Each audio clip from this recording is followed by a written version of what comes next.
গত পর্বে আমরা দেখেছিলাম শেংমিয়ানের বাবার লয়ার শেংমিয়ানের গলায় ছুরি ধরে। তখন ফুইচান লোকটিকে মেরে শেংমিয়ানকে বাঁচিয়ে নেয় এবং শেংমিয়ানকে নিয়ে বাড়ি চলে আসে। আর তখনই শেংমিয়ান অসুস্থ ফিল করলে ফুইচান ওকে কেয়ারফুলি ভেতরে নিয়ে যায়, যেটা কিনা উইজিয়ান দূর থেকে দেখে ফেলে।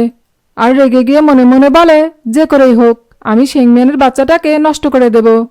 এরপর ফুইচান শেংমিয়ানের জন্য পানি নিয়ে আসে আর বলে, তোমাকে আর এসব ঝামেলার মধ্যে যেতে হবে না, এসব আমি একাই সামলে নেব। তুমি বরং তোমার আর তোমার বেবিটার খেয়াল রাখো। এতে শেংমিয়ান বলে, আমি তো শুধুমাত্র তোমাকে সাহায্য করতে চেয়েছি, যাতে তুমি খুব তাড়াতাড়ি শেংমিয়ানকে ডিভোর্স দিয়ে দিতে পারো।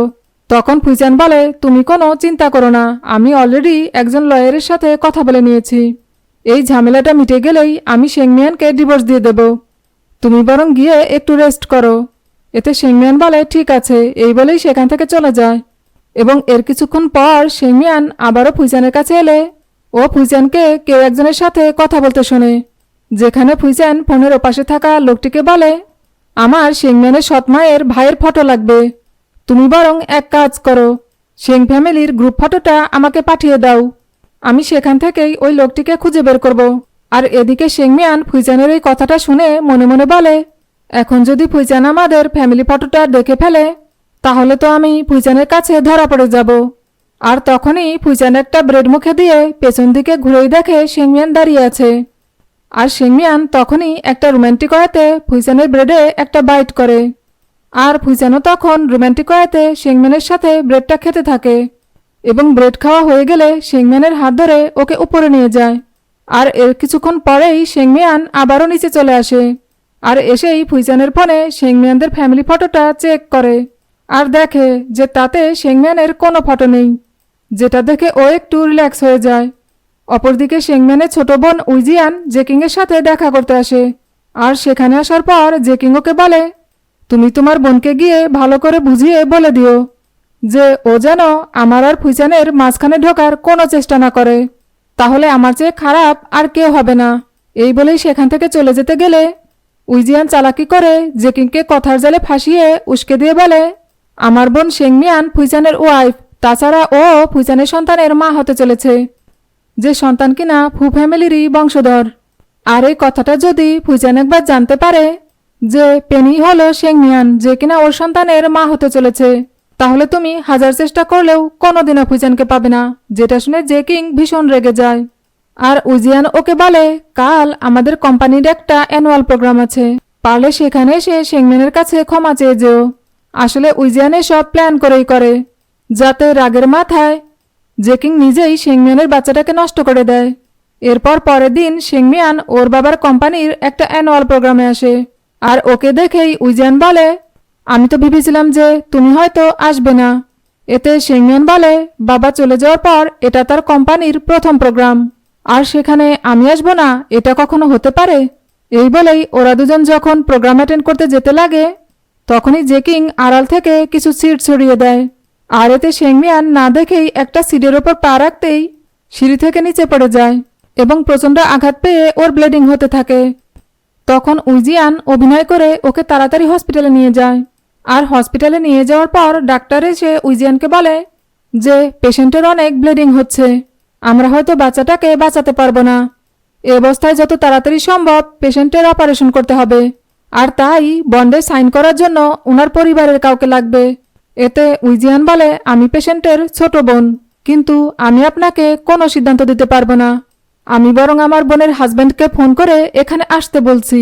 এই বলেই ফুইচানকে ফোন করে আর বলে, আমি শেংমিয়ানের ছোট বোন, শেংমিয়ান এখন হসপিটালে, ওর অবস্থা ভীষণ খারাপ, আপনি যত তাড়াতাড়ি সম্ভব এখানে চলে আসুন। এটা শুনে ফুইচান বলে, শেংমিয়ান আমাকে ডিভোর্স দেবে না বলে নতুন করে নাটক শুরু করেছে, তাই না?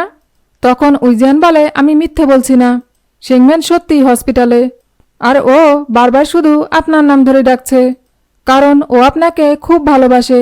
এতে ফুইচান রেগে গিয়ে বলে, বাজে কথা বলা বন্ধ করো, আমার আর শেংমিয়ানের মধ্যে শুধু ডিভোর্সের সম্পর্ক, এছাড়া আর কোনো সম্পর্ক নেই। তখন উইজিয়ান ফোন কেটে দিয়ে ডাক্তারকে বলে, আমার বোনের হাজব্যান্ড একটা জরুরি কাজের জন্য এখানে আসতে পারবে না। এটা শুনে ডাক্তার চলে যায়। আসলে উইজিয়ান এমনটা করে যাতে শেংমিয়ানের বাচ্চাটা মরে যায় আর তার দোষটা ওর ঘাড়ে না আসে। এর কিছুক্ষণ পর শেংমিয়ানের অপারেশন করা হয়ে গেলে উইজিয়ান শেংমিয়ানের কাছে আসে আর এসেই ওকে জিজ্ঞেস করে, এখন তুমি কেমন আছো? তখন শেংমিয়ান বলে, আমার বাচ্চাটা বেঁচে আছে তো? এতে উইজিয়ান বলে, বাচ্চাটাকে বাঁচানো সম্ভব হয়নি, আর তাছাড়া পরিস্থিতিটা এতটাই সিরিয়াস হয়ে গিয়েছিল যে আমি তোমার হাজব্যান্ডকে এখানে আসতে ফোন করেছিলাম, কিন্তু সে আসেনি, আর তাই অপারেশন করতে দেরি হয়ে যাওয়ায় বাচ্চাটাকে বাঁচানো যায়নি। এটা শুনে শেংমিয়ান ভীষণ কষ্ট পায় আর উইজিয়ানকে বলে, থাক, আমি আর শুনতে চাই না, আমি একটু একা থাকতে চাই, তুমি বরং এখন এখান থেকে চলে যাও। তখন উইজিয়ান মনে মনে বলে, আমি তো এটাই চেয়েছিলাম, তোমাদের দুজনের ভুল বুঝাবুঝিটা বাড়িয়ে দিতে, যাতে করে তোমরা দুজন কোনোদিনও এক হতে না পারো। এই বলেই সেখান থেকে চলে যায়।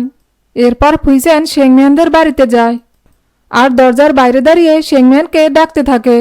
তখন উইজিয়ান এসে দরজা খুলে দেয় আর উইজিয়ানকে দেখে ফুইসেন বলে, তার মানে কি তুমি শেংমিয়ান? এতে উইজিয়ান বলে, না, আমি ওর ছোট বোন, আমার নাম উইজিয়ান। তখন ফুইসেন জোর করে ঘরের ভেতরে ঢুকে যায় আর বলে, শেংমিয়ান, তুমি কোথায় লুকিয়ে আছো? এখনই বাইরে বেরিয়ে আসো। যেটা দেখে উইজিয়ান শেংমিয়ানকে ফোন করে আর এদিকে শেংমিয়ানও ফোন রিসিভ করে। অপরদিকে উইজিয়ান ইচ্ছে করেই ফোনটাকে অন রেখেই পেছনে লুকিয়ে রাখে আর ফুইসেনকে ইচ্ছে করেই উস্কে দিয়ে বলে, আপনি এতটা খারাপ কি করে হতে পারেন? আমার বোন শেংমিয়ান অসুস্থ হসপিটালে, অথচ সেটা জানার পরও আপনি একবারও ওকে দেখতে গেলেন না। এতে ফুইসেন রেগে গিয়ে বলে, তোমার বোন শেংমিয়ান যতই নাটক করুক না কেন, আমি ওকে ডিভোর্স দিয়েই ছাড়ব।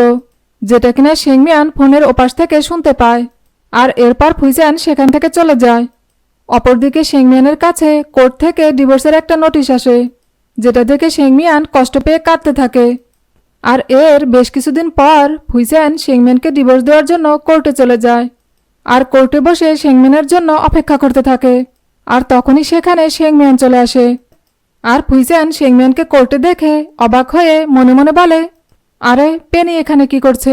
এরপর শেংমিয়ান যখন ভেতরে গিয়ে ফুইসেনের সামনে শেংমিয়ানের চেয়ারে গিয়ে বসে, তখন সেটা দেখে ফুইসেন ভীষণ শকড হয়ে যায়। ভিডিওটি যদি আপনাদের ভালো লেগে থাকে তাহলে এর পরের পর্বগুলো দেখার জন্য চ্যানেলটি লাইক, শেয়ার, কমেন্টস এবং সাবস্ক্রাইব করবেন।